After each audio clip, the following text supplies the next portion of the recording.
ठंड में ना नहाने वाली बहू।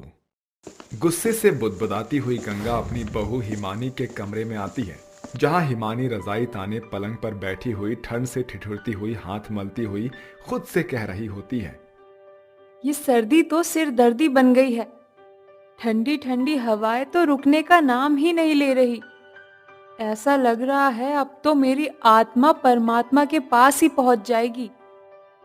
और अगर तेरी आत्मा परमात्मा के पास ना भी पहुंचे तो मुझे बता देना बहू रानी। जमाने भर का जाड़ा तो जैसे तेरे ही शरीर में समा गया है। जब से सर्दियां शुरू क्या हुई तूने तो नहाने से नाता ही तोड़ दिया है। एकदम फुहार हो गई है तू।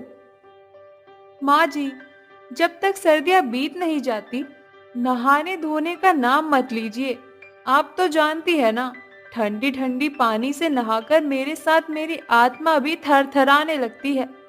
अरे बस कर बहू, बहुत सुन ली तेरी तानेबाजी। पिछले 3 हफ्तों से तू नहाई नहीं है।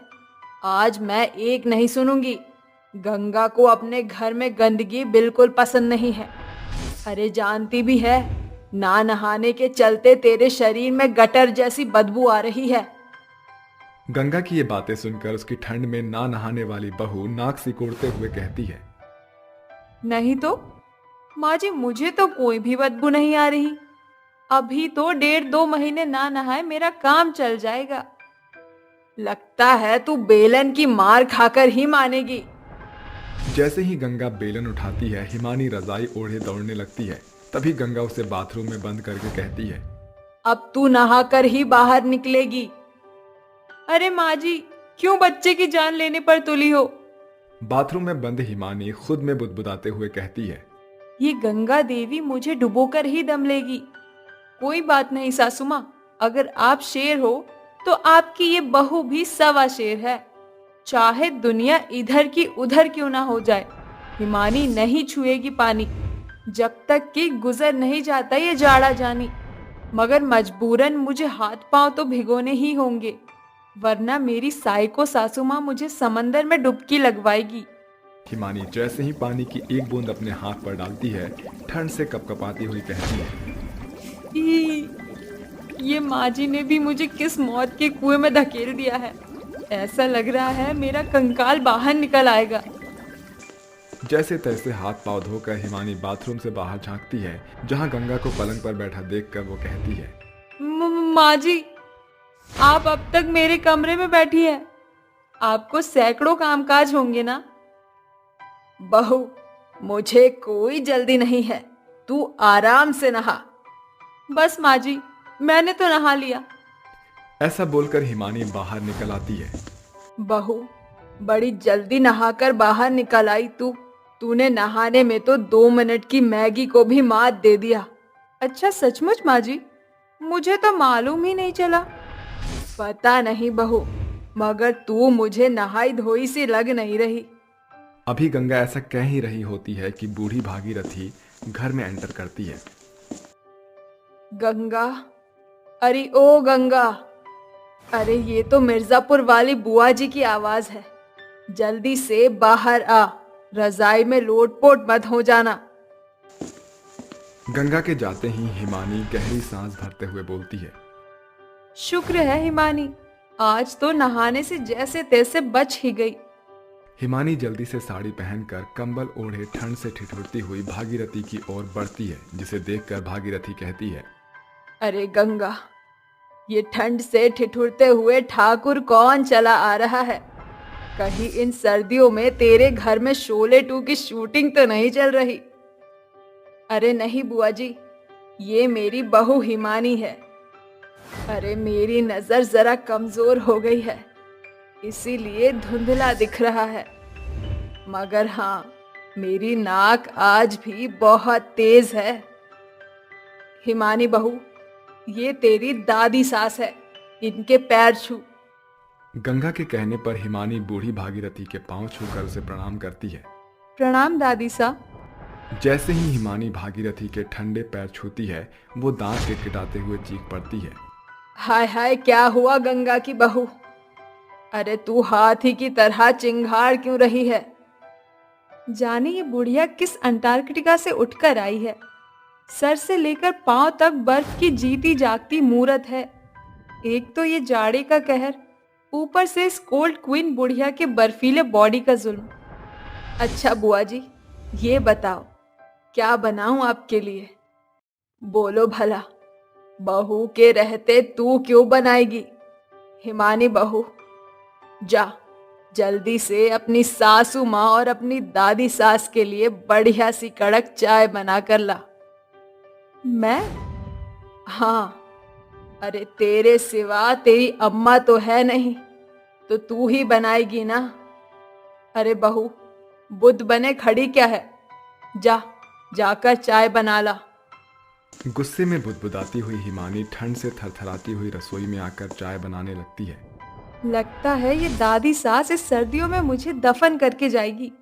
जब से आए हैं हिमानी को हुक्म पर हुक्म दिए जा रही है। हिमानी ऐसा कह ही रही थी कि उसका पति शरद पीछे से आकर उसे हक करता है, जिसके ठंडे हाथ लगने से हिमानी चीखती है, जिसकी आवाज सुनकर उसकी सास और दादी सास रसोई घर में दस्तक देती है। अरे ये कैसा शोरगुल है? अरे शरद, तू कब आया? वो अभी तुरंत आया ही हूँ माँ। और आते ही क्या कारस्तानी की वो तो बताओ। माँ जी, आप तो जानती हैं कि मुझे सर्दियों में कितनी ठंड लगती है। ऊपर से शरद ने अपने बर्फ जैसे हाथ से मुझे जकड़ लिया। ये सुनकर भागीरथी और गंगा ठहाके मारकर हंस पड़ती है। ये सही है, यहाँ मैं ठंड से ठिठुर रही हूँ और आप दोनों ठहाके मार रही हैं। मैं चली अपने कमरे में, चाय बनाए मेरी जूती। इसके बाद हिमानी अपने कमरे में आकर रजाई ओढ़ हीटर ऑन करके पाँव सेकना शुरू कर देती है। जाड़े के मौसम में जन्नत तो यही है। भगवान, बस मुझे सर्दियों के दिनों में पानी से बचा लो। ऐसे ही समय गुजरता है। ठंड से डरने वाली हिमानी बगैर नहाए हाथ मुंह धोकर ही काम चलाती है। इस बीच एक सप्ताह बीत जाते हैं और भागीरथी कहती है, अरे गंगा की बहू, जिस दिन से मैं आई हूँ तू यही आसमानी साड़ी पहने हुए है। अरे नहाती धोती नहीं है क्या? नहाने की बात ही मत करो बुआ जी, इसकी सर्दियां सूखे सूखे निकल जाती है। मजाल है कि सर्दियों में मेरी बहू रानी हिमानी पानी में उतर जाए। ये सही है सासू माँ, मैंने नहाना क्या छोड़ा। उसके बदले में भागीरथी दादी सा के सामने मुझे भिगोकर जूते मार रही हैं। मगर हिमानी बहू, पानी कोई तोप तो है नहीं जो तुझे निगल जाएगा। आप मुझे समझ ही नहीं सकते। मुझे नहीं नहाना तो बस नहीं नहाना। गंगा और भागीरथी के लाख समझाने के बावजूद हिमानी टस से मस नहीं होती। दिन सप्ताह और सप्ताह महीने के मंजर में गुजर जाता है, जिसके साथ हिमानी के शरीर में खुजली शुरू हो जाती है। अरे बहू, खाज खुजली के प्रतियोगिता में भाग लिया है क्या? ये क्या कुत्ते बिल्ली की तरह हाथ पैर खुजा रही है? पता नहीं माँ जी, अचानक से शरीर में बहुत खुजली हो रही है। ये सुनकर गंगा अपनी बहू को डॉक्टर के पास लेकर आती है, जहां डॉक्टर कहता है, वो देखिए, मुझे लगता है आप पानी से ज्यादा बचाव करती हैं। जी डॉक्टर साहब, मेरी बहू पूरी सर्दी निकल जाती है पर कभी नहाती नहीं है। इसको पानी से बहुत डर लगता है। ना तो ये पानी पीती है और ना ही नहाती धोती है। पूरी सर्दी पानी इस्तेमाल ही नहीं करती है। देखिए, शारीरिक साफ सफाई की कमी के कारण इनके शरीर में इन्फेक्शन हो गया है और इनके बॉडी से प्रतिरोधक क्षमता खत्म हो गई है। आपको पानी का ज्यादा से ज्यादा इस्तेमाल करना होगा, जिससे इनकी बीमारी खत्म हो जाए, वरना ये आगे चलकर बहुत खतरनाक बीमारी बन जाएगी। इसलिए इसके बचाव के लिए आपको अभी से ही सतर्क रहना होगा और पानी का ज्यादा इस्तेमाल करना होगा। देख ले बहू, तेरे ना नहाने के चलते तेरा शरीर रोगों के चपेटे में आ चुका है। सॉरी माँ जी, मुझे माफ कर दीजिए। मैंने आपकी कभी बात नहीं मानी।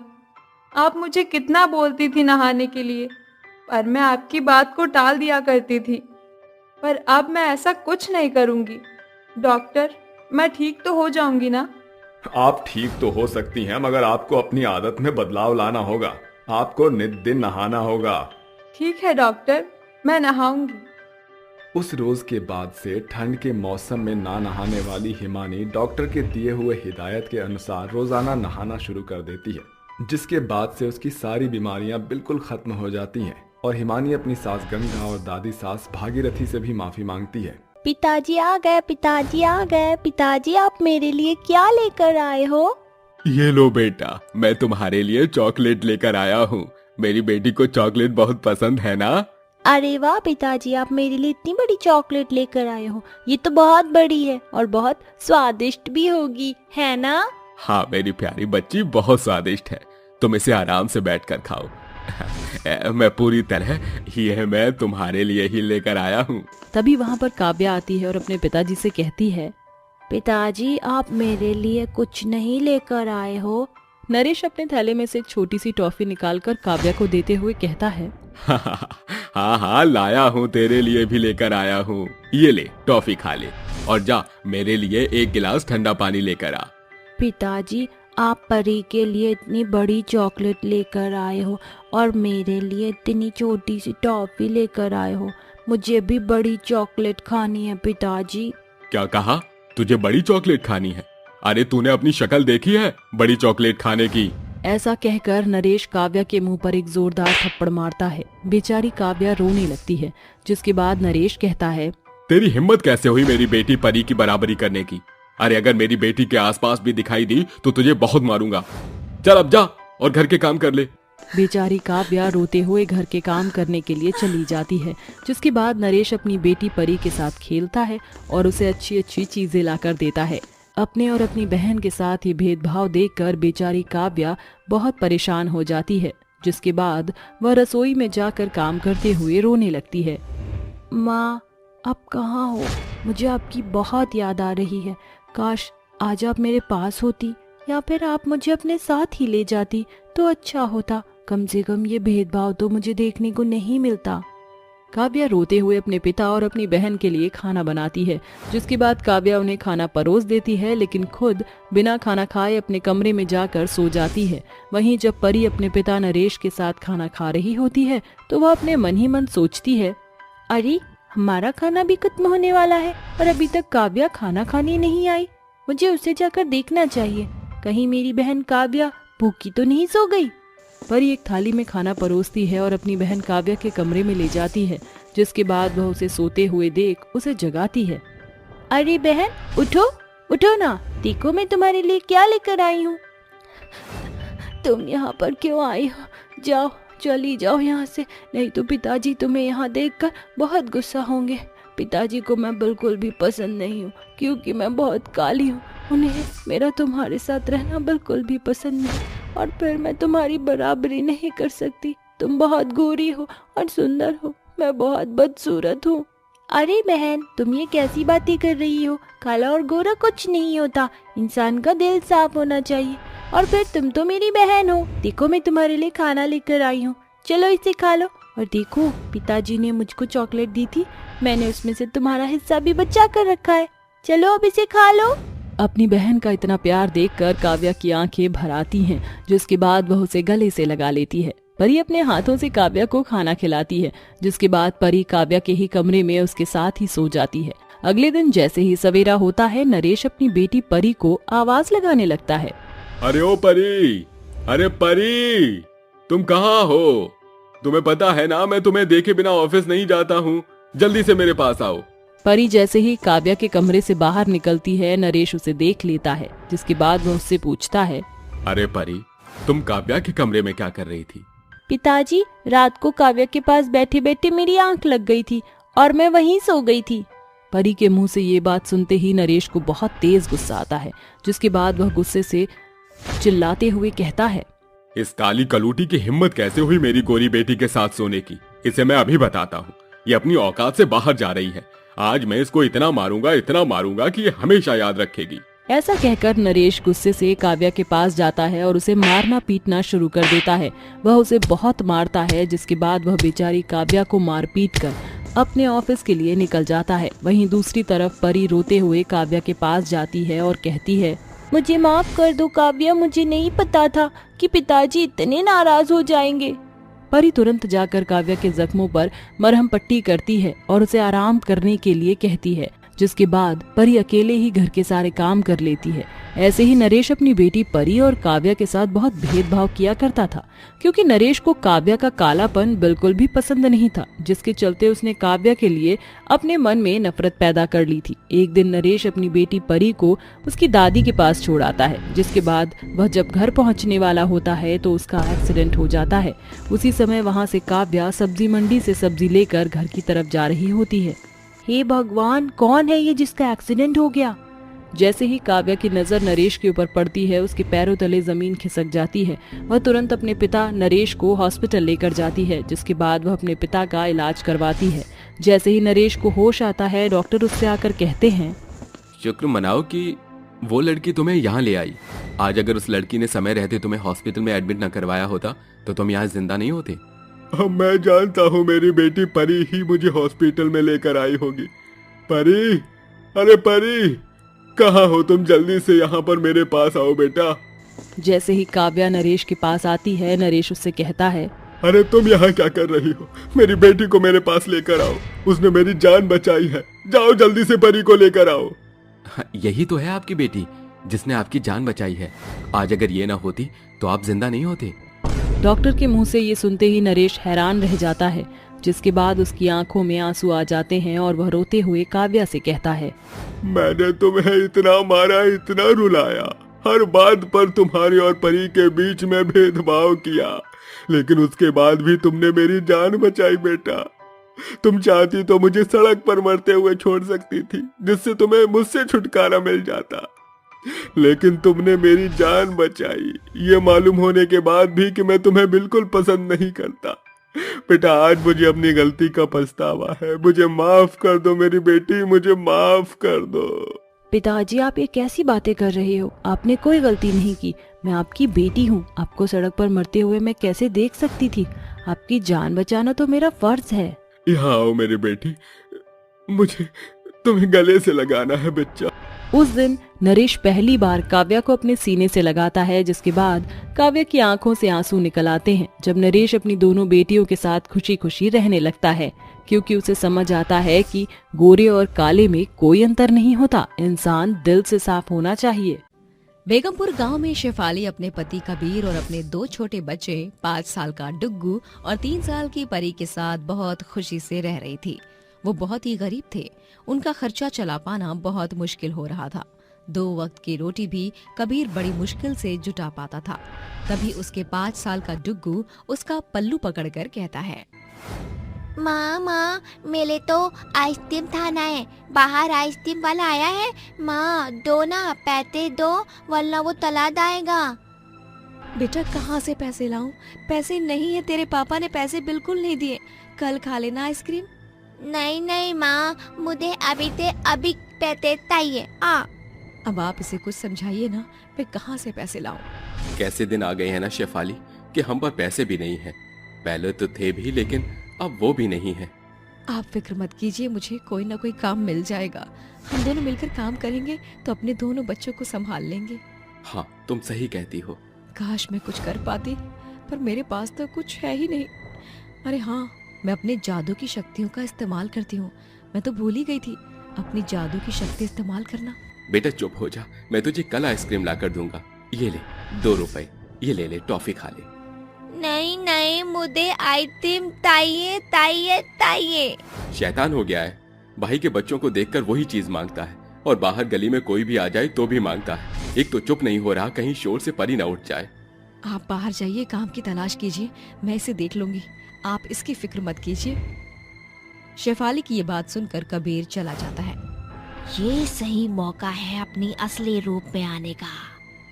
आंख बंद करते चुड़ैल अपने असली रूप में आ जाती है और अपने जादू से डुग्गू के लिए आइसक्रीम ले आती है और वापस से अपने इंसानी रूप में आकर डुग्गू को कहती है, डुग्गू बेटा, ये ले आइसक्रीम खा ले, और हाँ, आपको चाहिए हो ना और ज्यादा तो मुझे बताना, मैं लेकर आऊंगी। अरे वाह माँ, 2 आइसक्रीम लाए हो आप, वाह। हाँ बेटा। शेफाली की आइसक्रीम लेकर डुग्गू मजे से आइसक्रीम खाता है। आखिर ये सब क्या था? क्या शेफाली एक चुड़ैल थी जिसने अपने पति और बच्चों से अपनी इस पहचान को छुपा कर रखा था? अगर वो चुड़ैल थी तो कबीर से उसकी मुलाकात कब और कैसे हुई, ये जानने के लिए हमें कुछ समय पीछे जाना होगा, जहाँ एक बार चुड़ैल उड़ते हुए जंगल की ओर जा रही थी। वहीं कबीर सब्जी लेकर उस पथरीले रास्ते से गुजर रहा था कि उसका पैर स्लिप हो जाता है, जिससे खाई की ओर गिरकर वो लटक जाता है और मदद की गुहार लगाता है। कोई है, मुझे बचाओ, मैं यहाँ लटक गया हूँ, कोई आकर मुझे बचा लो, मेरा हाथ छूट रहा है। अरे लगता है कोई मुश्किल में है, आवाज तो खाई की तरफ से आ रही है, जरा जाकर देखती हूँ। चुड़ैल खाई की ओर जाती है तो कबीर को लटका हुआ पाती है और इंसान बनकर उसकी मदद के लिए पहुँच जाती है। सुनिए, मैं आई हूँ आपको बचाने के लिए, हाथ तो दीजिए। जी। शेफाली उसका हाथ पकड़कर खींच लेती है और उसे बचाने के बाद कहती है, आप ठीक तो हो ना? हाँ, मैं ठीक हूँ, शुक्रिया, आपने मुझे बचा लिया। हाय कितना सुंदर है, इसकी मोटी मोटी आंखें। वैसे आपका नाम क्या है और यहाँ कैसे? मेरा नाम शेफाली है, वो मैं यहीं से जा रही थी ना तो आपकी आवाज सुनकर आ गई। अच्छा, और मेरा नाम कबीर है, क्या आप यहीं रहती हैं? हाँ जी।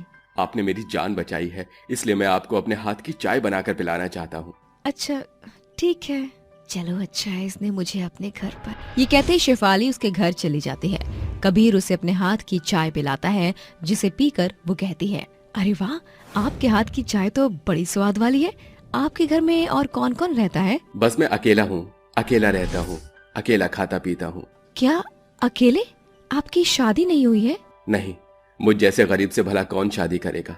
मुझे ये नहीं पता कि मैं 2 वक्त का अपने लिए जुटा पाऊंगा या नहीं, तो शादी के लिए कैसे करूंगा। अरे वाह, ये इतना सुंदर है और अकेले रहता है, इस बेचारे का कोई नहीं है और ये मेरे तो दिल में बस गया है। क्या मैं इससे शादी कर लूं? चुड़ैल हुई तो क्या हुआ, मैं इसे अपना राज कभी नहीं बताऊंगी, ना इसके सामने कभी चुड़ैल बनूंगी। ये जैसे रहेगा वैसे जीऊंगी, अब लोगों को मारकर खाना भी छोड़ दूंगी। सुनिए, मैं आपसे कुछ कहना चाहती हूँ। देखिए, आपका तो कोई है ही नहीं ना, मेरा भी यहाँ कोई नहीं है, तो क्या मैं आपकी पत्नी बन सकती हूँ? क्या आप मुझसे शादी करेंगी? लेकिन मैं बहुत गरीब हूँ शेफाली जी, मेरे पास कमाई का कोई जरिया नहीं है। कोई बात नहीं, मैं काम ढूंढ लूंगी, मुझे तो आप पसंद है। अब बताइए, आपको मैं पसंद हूँ? हाँ जी, मुझे भी आप बहुत पसंद हो और आपसे शादी भी करूँ। ये बोलते ही कबीर शेफाली को गले लगा लेता है और अपनी चुड़ैल बनने की सच्चाई छुपाकर शेफाली कबीर के साथ अपना वक्त गुजारती है और कुछ ही दिन में उससे शादी कर लेती है, जिसके बाद वो बहुत खुश थी। 1 साल बाद उसे डुग्गू होता है और दोनों जैसे तैसे अपने गरीबी में अपने बच्चे को पाल रहे थे। कबीर जी, डुग्गू को दूध पिलाना है, क्या आप उसके लिए दूध लेकर आएंगे? शेफाली, हाँ ये लो, आज ही मालिक ने मुझे पैसे दिए हैं। आप इसको संभालिए, मैं दूध खरीद कर लाती हूँ। तभी कबीर उसको गोद में खिलाता है और शेफाली दूध लेकर उसे पिला देती है। वक्त बीतता है, वो अपनी असलियत कबीर के सामने कभी नहीं आने देती और 3-4 साल बाद उसे एक प्यारी सी परी नाम की बेटी होती है। उसके हालात बिगड़ते जा रहे थे। कई दिन तो ऐसा होता था जब कबीर खुद भूखा रहकर शेफाली और बच्चों को खिला दिया करता था। कबीर की गरीबी में शेफाली भूल गई कि वो चुड़ैल है और अपनी जादुई शक्ति को वो इस्तेमाल भी नहीं करती है। ऐसे ही कुछ दिन बाद उसका डुग्गू उससे आइसक्रीम मांगता है। माँ, मेरे तो आइसक्रीम खाना है, बाहर आइसक्रीम वाला आया है माँ, दो ना, पैसे दो वरना वो तलाक आएगा। डुग्गू उससे बहुत बार बोलता है पर चुड़ैल उसे मना कर देती है। तभी उसे अपनी शक्तियों का एहसास होता है और वो अपने पति के पीठ पीछे जादू से अपने बच्चे को आइसक्रीम खिला देती है। डुग्गू बेटा, अगर और भी कुछ चाहिए तो मुझे बता देना, मैं आपको सब लाकर दे दूंगी। हे सच्ची माँ? हाँ बेटा। तभी शेफाली अपने दोनों बच्चों को जादू से दूध, खिचड़ी और उनकी मनपसंद चीज उन्हें बनाकर खिला देती है। कुछ देर बाद कबीर अपना काम ढूंढकर वापस लौटता है और कहता है, शेफाली जरा पानी लाना, बहुत प्यास लग रही है। पानी नहीं, आप ठंडी ठंडी शरबत पी लीजिए, आपका मन अच्छा हो जाएगा। ये तो बहुत महंगी शरबत है, तुमने कैसे बनाई? जी, वो मुझे अपनी पड़ोसन दे गई थी, आप पीजिए ना। हाँ ठीक है। ऐसे ही 2-3 दिन तक अपने लिए नौकरी ढूंढ रहा था कबीर, जहां उसे एक मजदूरी का काम मिल जाता है।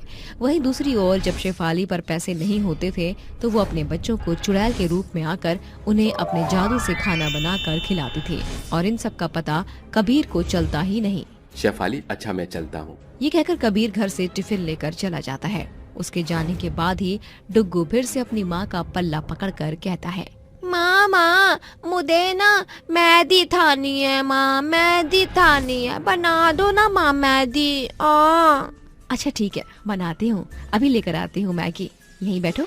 ये बोलकर शेफाली चुड़ैल बनकर अपने बेटे के लिए मैगी का पैकेट लेकर आती। चलो जल्दी से अपने बच्चे को मैं मैगी बनाकर दे देती हूँ।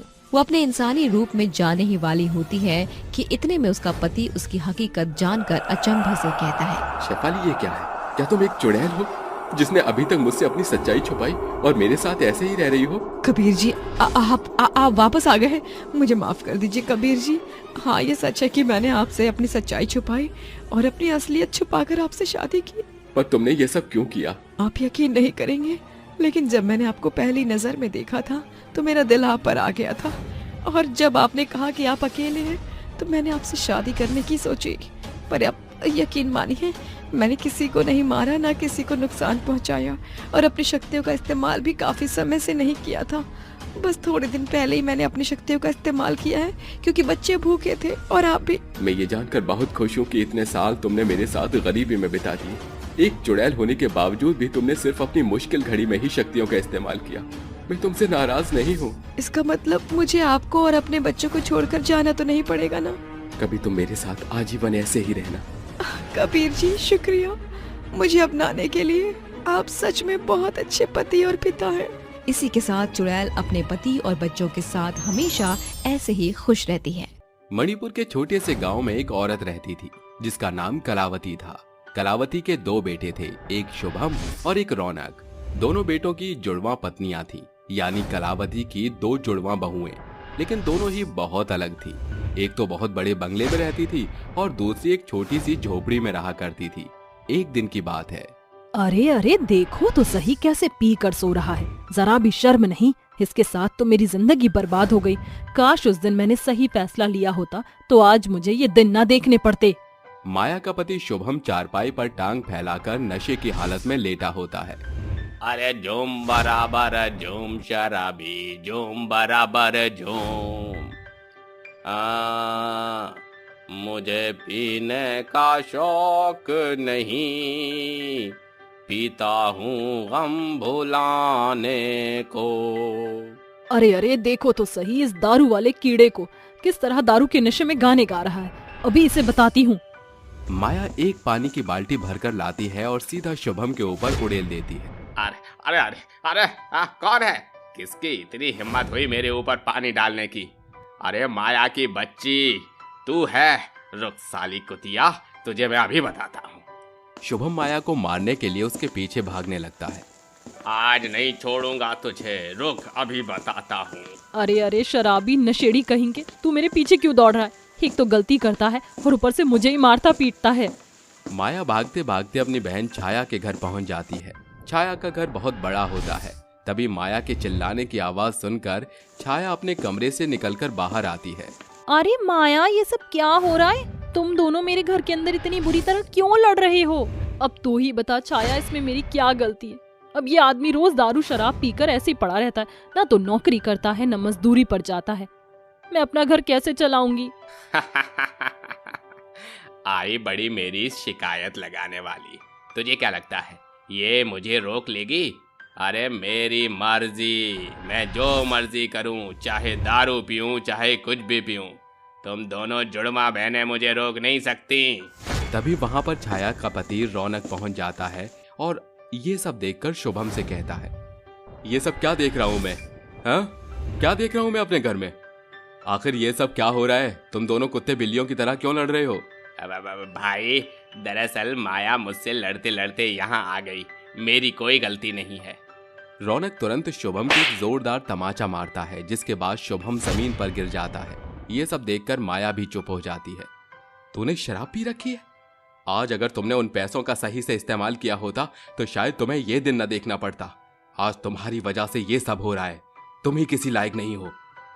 शुभम रोते हुए कहता है, अगर हम दोनों ने भी आपकी तरह थोड़ी समझदारी दिखाई होती तो ये सब झेलना नहीं पड़ता। तभी उन दोनों की माँ कलावती आ जाती है, जो उन दोनों से कहती है, देखो तुम दोनों मेरी बहू हो, लेकिन तुम दोनों की किस्मत अलग अलग है और ये सब तुम दोनों के हाथों में ही था। जहाँ छाया ने अपनी किस्मत को चमकाया, वहीं दूसरी तरफ माया ने अपनी जिंदगी से माया को ही दूर कर दिया। सही कहा माँ जी, एक पढ़ी लिखी होने के बाद भी मैंने कभी आगे के बारे में नहीं सोचा। और तो और मैंने छाया से ज्यादा पढ़ाई की, लेकिन मुझसे ज्यादा समझ छाया के अंदर है। उसने अपने हर फैसले बहुत सोच समझ के लिए। देखो बहन, तुम अपना दिल छोटा मत करो, अभी भी समय है तुम्हारे पास। और शुभम जी, आपसे हाथ जोड़कर रिक्वेस्ट है, अब शराब और नशे में पैसा बर्बाद करना बंद कर दीजिए। छाया अपनी जुड़वा बहन माया से अमीर हो, लेकिन छाया माया से कम पढ़ी लिखी और कम एजुकेटेड होती है। आखिर माया के साथ ऐसा क्या हुआ होता है जिसकी वजह से वो गरीब होती है? चलिए कहानी में थोड़ा पीछे चलते हैं। लैला बहन, मेरा इस दुनिया में मेरी दोनों जुड़वा बेटियों के अलावा और कोई नहीं है। अब मैं उन दोनों की शादी किसी अच्छे घर में करना चाहती हूँ, जिसके बाद ये सब कुछ छोड़कर सन्यासी बन जाऊंगी और भगवान की पूजा पाठ में लग जाऊंगी। फिर तुम्हारे घर का और पैसों का क्या होगा? मैंने सोच लिया है, मैं अपनी पूरी जायदाद का आधा आधा हिस्सा करके अपनी दोनों जुड़वा बेटियों को बांट दूंगी, ताकि वह अपने फ्यूचर के लिए कुछ जोड़ सके। ये तो बहुत अच्छा सोचा है तुमने।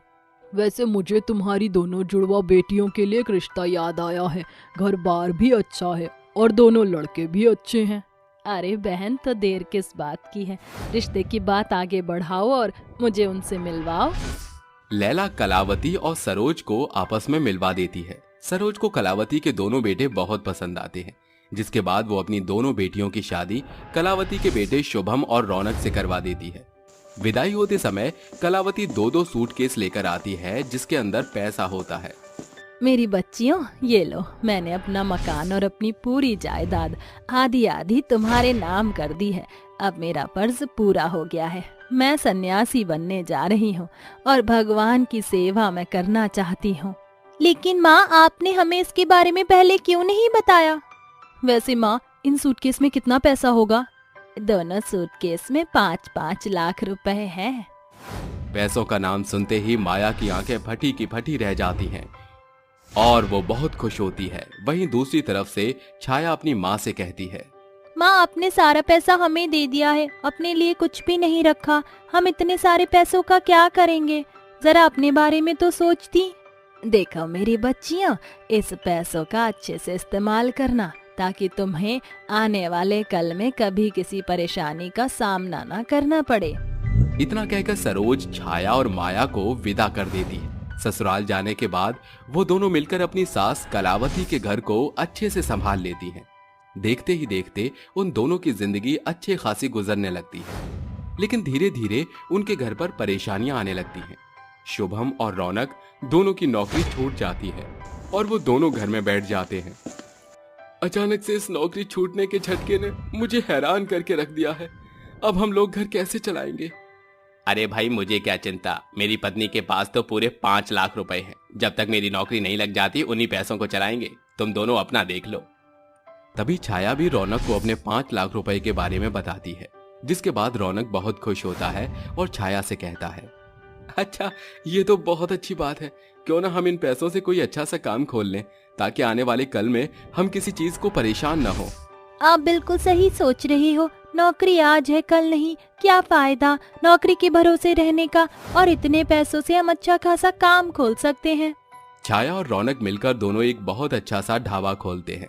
धीरे धीरे देखते ही देखते गांव भर में उन दोनों का ढाबा मशहूर हो जाता है और एक ही साल में वो दोनों मिलकर 5 लाख का दोगुना कमा लेते हैं। वहीं दूसरी तरफ शुभम और माया दोनों 5 लाख रुपए की रोजाना शॉपिंग करते, अच्छा खाते, बड़े बड़े रेस्टोरेंट में जाते, जिसकी वजह से कुछ ही समय के अंदर उनका सारा पैसा खत्म हो जाता है, जिसके चलते उन्हें अपना मकान भी बेचना पड़ता है और एक छोटी सी झोपड़ी में रहना पड़ता है। ये सब क्या हो गया हमारे साथ? आज अगर मैंने उन पैसों की इज्जत की होती तो शायद मैं भी छाया की तरह अपने खुद के घर में ऐशो आराम से जी रही होती। माया दिन रात अपने किए पर पछताने लगती है, तो वहीं दूसरी तरफ टेंशन लेकर शुभम शराब की लत में लग जाता है और सुबह शाम शराब पीकर अपना गुजारा करने लगता है, जिस बात से माया बहुत परेशान हो जाती है। फिर एक दिन उन दोनों के बीच बहुत बड़ा झगड़ा होता है और ये झगड़ा छाया के घर तक पहुंच जाता है। मुझे मेरी गलती का पछतावा है, लेकिन मैं अपनी गलती को सुधार नहीं सकती। अब मेरा सब कुछ जा चुका है। अपनी जुड़वा बहन माया की ये बात सुनकर छाया को उसके ऊपर बहुत तरस आता है, जिसके बाद वो रौनक से कहती है, रौनक जी, जैसा कि आप मुझे बताते थे आज वैसा ही हुआ है। ये दोनों अपनी गलती पर पछता रहे हैं। मेरी मानो इन्हें एक मौका दे दो, शायद फिर ये कभी ऐसा नहीं करेंगे। तुम सही कहती हो, आज तुमने अपनी किस्मत को खुद चुना था और इन्होंने खुद, लेकिन मेरा भी फर्ज बनता है कि मैं इन्हें एक मौका दे दूं। रौनक तुरंत अपने कमरे में जाता है और 5 लाख रुपए सूटकेस में लाकर शुभम और माया को देते हुए कहता है, ये लो, ये 5 लाख रुपए हैं। वो समय तुमने उन पैसों का सही इस्तेमाल नहीं किया था। मैं जानता हूँ इस बार तुम उन पैसों का इस्तेमाल अच्छे से करोगे और अपनी किस्मत को खुद बनाओगे। जिंदगी बार बार ऐसा मौका नहीं देती। आज अगर तुम्हें दोबारा मौका मिला है तो उसे गंवाना मत और कुछ अच्छा करके दिखाना। शुभम और माया दोनों ही बहुत खुश होते हैं, जिसके बाद वो दोनों मिलकर कपड़ों का कारोबार शुरू कर देते हैं। देखते ही देखते वो कपड़ों के कारोबार से अच्छा खासा कमाने लगते हैं। कुछ ही समय में अपनी खुद की एक कंपनी भी खोल लेते हैं, जिसके बाद फर्श से अर्श पर आने में उन्हें देरी नहीं लगती। उनकी जिंदगी में पहले की तरह सब कुछ ठीक हो जाता है और एक दिन कलावती अपने दोनों जुड़वा बहुओं को अपने पास बुलाकर उनसे कहती है, यही होती है इंसान की किस्मत और अकलबंदी। आज तुमने अपनी अकलबंदी से अपनी किस्मत चमकाई है। भगवान तुम्हें ऐसे ही तरक्की देता रहे। उस दिन के बाद से छाया और माया दोनों बहनें खुशी खुशी रहने लगती हैं। रात का समय होता है। गांव के सभी लोग अपने घरों में आराम से सो रहे होते हैं। तभी रात के अंधेरे में जंगल से एक चुड़ैल गांव की तरफ आ रही होती है और वो टोकरी में पपीते लेकर बेचने के लिए गांव में निकलती है। अरे गांव आ गया, अब मुझे अपना रूप बदल लेना चाहिए, नहीं तो गांव के लोग मुझे चुड़ैल के रूप में देख लेंगे तो मुझे पहचान लेंगे। ऐसा सोचकर चुड़ैल अपना रूप बदल लेती है, जिसके बाद वो पपीते की टोकरी लेकर गांव में पपीता बेचना शुरू कर देती है। ले लो जी, ले लो पपीते, ताजे ताजे पीले पीले पपीते। आओ भाई साहब, पपीता ले लो। एक बार जो खाओगे तो बार बार मांगोगे। दिखने में तो तुम्हारे पपीते बड़े ताजे और पीले पीले हैं, लेकिन इनका स्वाद कैसा होगा पता नहीं। चलो एक पपीता तो दे ही दो। चुड़ैल उसे अपने ढेर सारे पपीते में से एक पपीता देने लगती है। जैसे ही निरंजन पपीता लेने के लिए आगे हाथ बढ़ाता है, चुड़ैल अपने असली रूप में आ जाती है और उसका हाथ पकड़ लेती है। तुझे क्या लगा कि मैं तुझे पपीता बेचने के लिए यहाँ पर आई हूँ? अरे मूर्ख, देख तेरे सामने तेरी मौत खड़ी है। अब बता तू क्या करेगा? अरे चुड़ैल छोड़ दो मुझे। अरे मैंने तेरा क्या बिगाड़ा है? अरे तू मेरे पीछे क्यों पड़ी है रे? अरे आखिर तू चाहती क्या है? अरे इस गांव में तो और भी लोग हैं, मुझे छोड़ दे, मैं तेरा शिकार ढूंढ कर ला दूंगा। तू एक चुड़ैल को लालच दे रहा है? अरे अब देख मैं तेरा क्या हाल करती हूँ। चुड़ैल उसे उठा कर पटकने लगती है, जिसके बाद चुड़ैल उस आदमी को पपीता बनाकर अपने पपीते की टोकरी में डाल लेती है। वो टोकरी को सर पर उठाकर पपीता बेचने लगती है। ऐसे ही वो रोज रात के समय पपीता बेचने के लिए निकल पड़ती है। धीरे धीरे गांव के कई लोग गायब हो जाते हैं, जिसके चलते गांव के सभी लोग आपस में बात करते हैं। कई दिनों से देख रहा हूँ गांव में कभी कोई गायब होता जा रहा है। आखिर कौन है जो हमारे गांव से लोगों को इस तरह गायब कर रहा है? मेरे पति 2 दिन से लापता है। कोई खोज खबर नहीं, कोई सुराग नहीं। आखिर वो कहाँ गायब हो गए, मुझे कुछ समझ नहीं आ रहा। मैं तो कहती हूँ कि इस बात की इत्तला हमें पुलिस को दे देनी चाहिए। जब तक हम पुलिस को रपट नहीं लिखवाएंगे तब तक हमें कुछ पता नहीं चलेगा कि आखिर लोग कहाँ गायब हो रहे हैं। करिश्मा की बात मानकर गांव के सभी लोग अपने गांव के थाने में जाकर रिपोर्ट लिखवा देते हैं, जिसके बाद पुलिस यहाँ वहाँ लोगों को ढूंढने लगती है। लेकिन इतनी छानबीन करने के बाद भी पुलिस वालों को कोई सुराग नहीं मिलता। एक दिन रात के समय चुड़ैल फिर से गांव में पपीता बेचने के लिए पहुंच जाती है। आखिरकार मैं गांव में पहुंच ही गई। अब मुझे अपना रूप बदल लेना चाहिए। चुड़ैल अपना रूप बदल लेती है और वो एक इंसानी रूप में आ जाती है, जिसके बाद वो पपीते बेचने लगती है। ले लो जी, ले लो पपीते, ताजे ताजे पीले पीले पपीते। आओ भाई साहब, पपीता ले लो, एक बार जो खाओगे तो बार बार मांगोगे। चुड़ैल पपीता बेचते बेचते गांव में यहाँ से वहाँ घूमने लगती है। वहीं दूसरी तरफ चुड़ैल को इंसान रूप में बदलते हुए हरिया देख लेता है और उसका पीछा करते करते वो भी यहाँ से वहाँ घूमने लगता है। आखिर ये चुड़ैल हमारे गांव में कर क्या रही है? इसका मकसद क्या है? मुझे इस बात का पता लगाना ही होगा। तभी हरिया देखता है कि चुड़ैल एक औरत को पपीता बेच रही होती है। जैसे ही वो औरत चुड़ैल से पपीता लेने वाली होती है, चुड़ैल अपने असली रूप में आ जाती है और उसे अपने बाकी पपीते जैसा बनाकर टोकरी में डाल लेती है। ये सब देखकर हरिया दंग रह जाता है। धत तेरी की, इसका मतलब गांव के लोग इस प्रकार गायब होते जा रहे हैं। ये चुड़ैल हमारे गांव के लोगों को मारकर उन्हें ले जाती है। इस बात की खबर तो मुझे गांव के सभी लोगों को देनी ही होगी।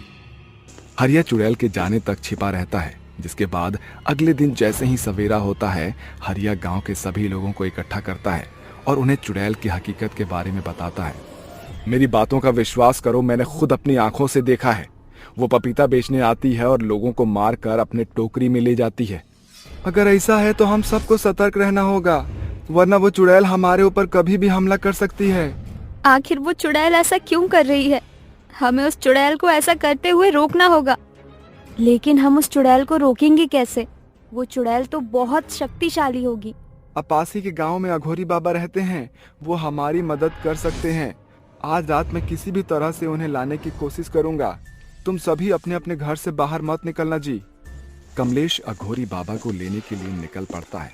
देखते ही देखते दिन ढल जाता है और रात होने लगती है। रात होते ही गांव के सभी लोग अपने अपने घरों में घुस जाते हैं। कोई भी गांव में यहाँ से वहाँ नहीं घूमता। रात के समय चुड़ैल फिर से पपीता बेचने के लिए गांव में पहुंच जाती है, लेकिन यहाँ वहाँ किसी को भी न देखकर वो हैरान रह जाती है। अरे अरे, गांव में तो कोई भी दिखाई नहीं दे रही है। आखिर कहाँ गए सभी के सभी? वो ऐसा सोच ही रही होती है कि तभी कमलेश अघोरी बाबा को लेकर उसके पास पहुंच जाता है। जैसे ही चुड़ैल अघोरी को देखती है, वो गुस्से में अघोरी बाबा से कहती है, अच्छा, तो मेरी सच्चाई गांव वालों को पता चल ही गई, तभी तुझे ये लोग मुझसे लड़ने के लिए लेकर आए हैं। लेकिन तू कान खोल कर सुन ले अघोरी, मैं यहाँ से कहीं नहीं जाऊंगी। मुझे इन गांव वालों से बदला लेना है।